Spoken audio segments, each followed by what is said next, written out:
Today we're going to talk about all things Porto, Portugal. As a resident of Portugal and the United States, I travel to Portugal often, and that means I've been to Porto many times. We've taken friends there. I know where we like to take people because we want to show them the best time possible when they're with us, and we've figured out the ropes. So I'm going to take you along with me today. Welcome back to my channel. If you're new here, welcome. I'm Maria, and on this channel we talk about where to go, what to wear, and how to pack to get it there. So if that sounds like something you might be interested in, please consider subscribing to my channel. And if you like this video today, please give it a thumbs up and subscribe. Okay, a couple quick things that I will point out when I'm going through these different things to do. I'm going to put this in a blog post as well. And so you feel free to go to sweetlifehousewife.com, Porto, and this will be there. And I'm going to link it in the description. One important note is that you want to be careful what you're wearing on your feet when you're in Porto and anywhere in Portugal. They use a lot of limestone, chunky limestones for the streets and also for the sidewalks. And so you want to be careful what you're wearing. If it's too thin of a sole, it might be uncomfortable to be walking on those kind of rugged stones for too long. And you will do a lot of walking while you're there. And so you want to keep that in mind, but also make sure that it's something with like a grippy rubber that's not going to be slick against those stones, because even when it's not raining, they can be pretty slippery. So be mindful of that and dress accordingly. And one of the most famous things in Portugal are the Pastel de Nata. And Manteigaria is one of the renowned places to go to have those in Porto. So you should definitely keep your eye out. They have a few locations, and you'll want to keep a little room in your belly at all times. They don't take much space, but you'll be glad that you had it. So on a couple of different occasions when we've gone to Porto, we stay in a hotel, and we love the Yeatman Hotel. So if you're not familiar, Porto has two different banks. There's like the Porto City Center Bank on one side. In the middle is the Douro River. And then on the other side is the Vila Nova de Gaia side. You actually have really fantastic views of Porto, the city center side. And both sides you can walk down by the river, and they have restaurants and stuff to buy and drinks and bars and all that kind of stuff. And especially on the Vila Nova de Gaia side, they also have a lot of different port houses where you can go and do port tastings. So it's really fun. I'm going to get into details a little bit more. I just want to do an introduction. There's a lot to do on both sides of the river. Okay, so I'm going to play a little game called AI Said and We Said, because my husband and I have taken a lot of people on tours here. And one of our friends did an AI search and asked us what we thought about it. And so I'm going to tell you what the AI said, and then I'm going to tell you the actual advice that we gave friends of ours, so you can see what we would recommend to all of our friends, including you guys. AI said, walk along the Douro River and explore the charming Ribeira District. Also, it said, cross the iconic Pont Bridge for stunning views of the city and river. Definitely go down to the river. You'll definitely want to walk around the river district. Walk around some, maybe have a drink at a sidewalk cafe or an outdoor restaurant and people watch. You can also do flights of port. You can do flights of wine. There's all kinds of fun stuff down there. There's people selling things. There's, snacks. You don't have to go to a restaurant. So it's definitely worth going down there. And you can do shopping down there, all kinds of stuff. If you have time while you're in this area, one thing that is worth a walkthrough is the Igreja de São Francisco do Porto. That's a mouthful. It's a Baroque age church, and it has fairly dramatic gold gilded interiors. And so I definitely would recommend making that something that you want to put on your point list to do. Although you can walk across the bridge, I'm not sure that you actually need to walk across the bridge. You can actually really get beautiful pictures of the bridge itself from either side of the river. But if you do want to go and cross the bridge, there definitely are some good pictures to be had that you can get from that viewpoint of being up on the bridge, looking down the river each way. And then what we would do, if you have a nice day, take a cab over to the other side of the bridge and go to the Yeatman Hotel. They have a really nice bar outside by the pool area, and you can go there. You can have a drink. I recommend they have the white port tonic, and that's very popular as a refreshing sort of aperitivo. Or you could have a vino verde, which is like their young white wine. They have obviously port and cocktails as well, but it's a great place to have a drink, and you can get some really awesome views of the city and the river from that viewpoint of where that hotel sits. And when you, just as a point of reference, when you do cross that bridge over to where we're talking about, The Yeatman is over on the Vila Nova de Gaia side of the river. While you're up there, you should have an appetizer and a drink for sure. We consider that the best view of Porto and the river from that balcony and viewpoint. It's amazing. Next up, AI said, enjoy a traditional Portuguese lunch at a local restaurant in the Ribeira District, which is the river district. What we recommend is actually to do a drink and an appetizer down there. It can get really crowded. Many of the restaurants down there are really touristy, and so it's not really the place that I would go to eat a nice dinner. You won't see a lot of locals there. It can be time consuming and also pretty crowded. As an alternative, that's even better, way better actually, is going to the Timeout Market for lunch. It has tons of options. A lot of the best restaurants are invited to be a part of the Timeout Market. What they do is they serve like their best things that they have at their restaurants, and the best chefs in the city are all invited to go to the Timeout Market and serve like their best things there. You can easily get there using a cab, Uber, or a tuk-tuk. If you do a quick visit to the Rua de Santa Catarina, there's a couple of cool places over there. The Majestic Cafe is a beautiful cafe. It's got lots of history, writers, artists, politicians from way back, the most successful in history, all would go to the Majestic Cafe to write and socialize and stuff like that.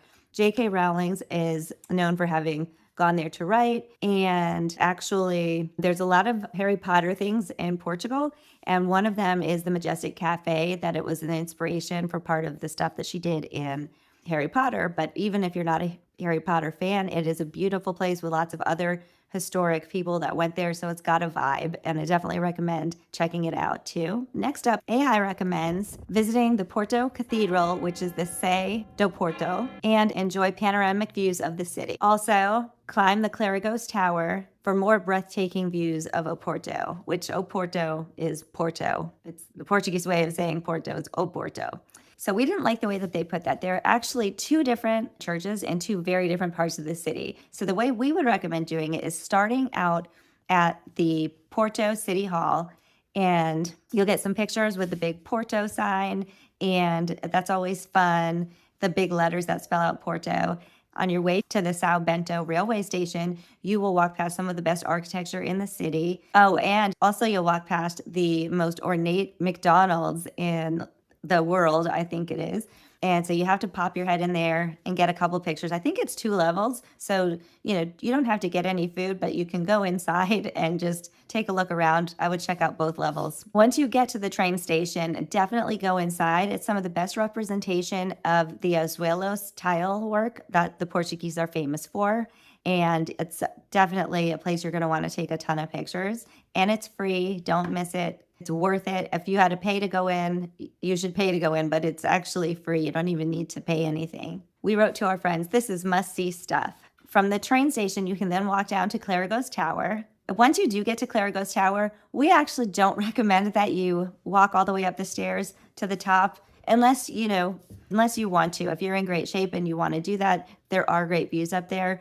There's so many good views. We don't feel that it's necessary to make everybody trudge up to the top of it. It can be crowded. It's a lot of stairs.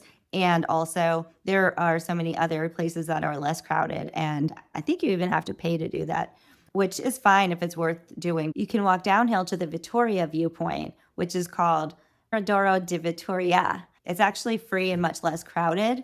And it's a beautiful viewpoint. That's what Miradoro in Portuguese means, is viewpoint. So it does have amazing views too. You should be able to get a cab or a tuk-tuk from there, and then you can head to Rua Santa Catarina shopping district and have them drop you at the Majestic Cafe. I mentioned it earlier. It's definitely something that's worth seeing, and I highly recommend checking it out. Also, from the Majestic Cafe, I would say you can walk 2 blocks north, and that'll take you to one of the most beautiful churches, Capela das Almas. So once you check that out, then you can get a cab or an Uber or a tuk-tuk and have it take you over to the Timeout Market for a well-deserved lunch after all that sightseeing. Or if you're not ready for lunch, you could go to the Sé Cathedral. It's called Sé do Porto, and that is the main cathedral. This is the high ground inside the old medieval fortress wall. So when you're at the Sé do Porto, be sure to look for the viewpoint. There's a viewpoint right outside the church. This is one of the best places in all of Porto to get a really beautiful view of all the beautiful rooftops of the old town. Be sure that you get your photos there first before going in the church and the fortress, because I think you you won't want to backtrack. After visiting the Cathedral, this is a great time to either head now to lunch or to go down to the riverfront. AI said, take a short taxi or tram ride to one of the famous port cellars in Vila Nova de Gaia and take a guided tour and enjoy a port tasting. Nothing to disagree with there. However, if you do choose to do one of these tours, and we do recommend that you do at least one, it makes sense to do it directly after visiting the Yeatman Hotel, because if you're going to be over there, I think you have to go to the Yeatman, have a drink there, and get those views and pictures out on their patio. They have a beautiful bar inside, but the outside patio where the pool is and everything is amazing. And the views just can't be beat. And then you're right next to the port houses, so you can just walk over. It's like literally walk down the back step, and you're right there. It is a little bit of a steep downhill walk, but it's not far at all. And then we were thinking that there's a potential way to reorder this whole thing, and this will be more clear in the blog post. Don't forget to check the description, because I am going to have all these details in the blog post that you could save this video or whatever, and you'll have both the blog post and this video to refer back to. But the blog post will have this stuff mapped out for you, listed and everything like that. The other way that you could do this is how we've done it when we've brought friends in the past, and it worked out really good for us. That was a little bit more logical than what AI put out. AI did have some great things. I'm not dissing AI, but sometimes if you're, a real person that knows and has been there a few times, like logistically what works a little bit better than just trying to pick up the highlights and throw it all at the wall, because AI kind of had you going a little bit from one place to another and back again. And so a little bit more of a direct route to see things and ultimately save you some time would be to do it like this. Start at the City Hall, walk to the São Bento railway station, then go to Clerigos Tower, then Rua de Santa Catarina. They have the Majestic Cafe. Also, the Capela das Almas is that beautiful church that you don't want to miss. Not only does it have gorgeous tiles, but the building itself is gorgeous too. So you definitely want to go there. Lunch at Timeout Market, then Sé de Porto, the Cathedral. That's the main medieval fortress and cathedral. And then go down to the riverfront district. Definitely try to make time to also visit the Igreja São Francisco, which is a really pretty church, and you want to go inside on that one too. I would definitely make sure that you do that when you go down to the riverfront. From there, I would cab over to the Yeatman Hotel, get a drink and an appetizer, and get some great photos of Porto with the Douro River and the bridge. It's just really picturesque from that exact spot. So we definitely would recommend going there. And it's a great place, great vibe for a drink and everything too. But the views are just mwah. The bridge that you're looking at when you're there is the Dom Luis Bridge. And of course, we highly recommend going to one of the port houses while you're down there. At least one. Taylor's probably. Also, just to make a note, if you do choose to do one of those tours, it only makes sense to do it after you do the Yeatman, because they are like literally right next door to each other. From there, I would cab or Uber to Livraria Lello. It's pronounced Yayo, but just so you know what I'm talking about, Livraria Lello is actually a bookstore. It's one of the most beautiful and stunning bookstores in the world. You need to have a pre-booked time to get in. You can do it online. And so I would definitely recommend getting the time and kind of framing your day like around it. So if you did this in the late afternoon, you would time the rest of your day accordingly so you get there for your timed entry. We recommend making this your souvenir shopping stop, because legend has it that this was a big inspiration for some of the things in Harry Potter, especially the moving staircase. It's a beautiful, stunning staircase. The architecture alone is worth visiting at the bookstore, but they sell like cards and books, obviously, and stuff like that. So we definitely recommend doing some of your souvenir shopping there. Also, while we're talking about Harry Potter, Salazar was like a prime minister, sort of dictator in Portugal for years. And it's thought that that might be where J.K. Rowling got the character Salazar Slytherin in the other house. He had a reputation, so that may be where the Salazar Slytherin came from. So J.K. Rowling lived in Portugal while she was married to a man there. That's why there's all of these things. She was writing that book during that time. So we would also highly recommend a day trip to the wine country in the Douro River Valley. And so that's a day trip from Porto. That's really easy. And once you do that, you'll see there's like these dramatic hills there. The vines go up these really steep hills. It's amazing that they grow there and that they're able to pick them. They have to do it all by hand because it's so steep. But it's really beautiful, beautiful, beautiful, breathtaking views of the Douro River and the landscape and everything. and there's an awesome restaurant. If you do that, you can do a couple of different vineyards. And the restaurant that I love to go to, I've been there a couple times now, is called DOC. It's a Michelin restaurant. You want to make sure that you have the whole afternoon kind of blocked off, because it takes, some time. You get like, I don't know if it's like 10 courses or however many it was. But I remember the last time we went with a couple of our friends and we had a wine tasting that we had an appointment. And so we were like trying to just eat as much of our dessert as we could before we left. And it was delicious. And we wish that we had a little more time. So don't rush that if you go there. It's worth taking the time to just enjoy your afternoon there. It's beautiful and the food is mwah. One of the times that we went, we were flying out of Lisbon and we did a sort of day trip. We had a private car. We stopped in Coimbra, and the things to see in Coimbra are the university. It's like one of the oldest universities in Europe or in the world. And they have a beautiful library there also. And this library is known for having bats that actually keep the books preserved, because they eat like the dust and little bugs that would normally kind of eat at the paper and manuscripts. And so they let them kind of just live there because it's like its own little ecosystem. They don't come out during the day, so when people are there touring, you can't see any of that kind of thing. You just see the beautiful library with all of the books, and it's pretty fantastic. It's ornate and everything like that. And so you definitely want to see that. And you might catch a glimpse of some of the students, the upperclassmen at Coimbra University, wear capes. And that's another thing that may have inspired some of the things in Harry Potter. It goes back like 500 years for their history. And so they do that, especially for some different events, but even to class and stuff too. We saw them when we were there.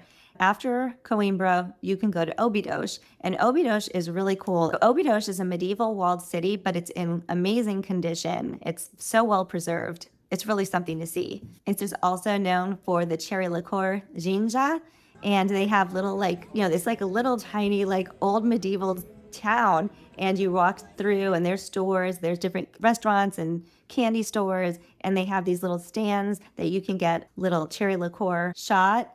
They come in these little chocolate cups, and you just get one while you're cruising by on the street on foot. It's pedestrian street. So I definitely recommend checking that out. They also have some very unique bookstores. They do some different book festivals there throughout the year too.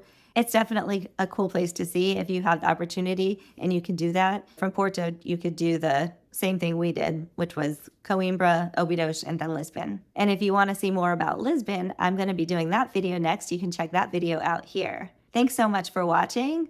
I hope you enjoyed this video. Give it a thumbs up if you did, and subscribe to the channel. Hit the notification bell so you don't miss anything.